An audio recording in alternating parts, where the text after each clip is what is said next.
இன்னைக்கும் கல்லறை மூடப்பட்டதை போல நினைச்சிட்டு இருக்கிறியோ? இல்ல இல்ல இல்ல. அன்றைக்கு கல்லை புரட்டினார்னா இன்னைக்கும் உனக்காக புரட்ட அவர் வல்லவராக இருக்கிறார்.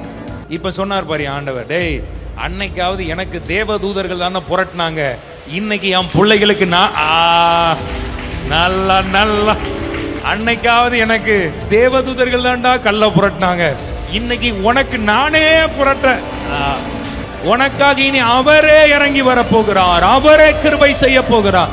அவரே, மனுஷன் அல்ல. சூரியன் அஸ்தமித்தாலும் அவர் உனக்காக நின்று அந்த இருளை கடக்க பண்ணுவார். அவர் உனக்காக நின்று யுத்தங்களை உனக்காக செய்வார். அவர் உனக்காக நின்று வழக்காடுவார். அவர் உனக்காக நின்று பேச வேண்டிய இடத்துல அவர் உனக்காக பேசுவார். ஏன்னா இனி ஆண்டவர் அவருக்கு உனக்காக மற்றவர்களை அனுப்ப மாட்டார், அவரே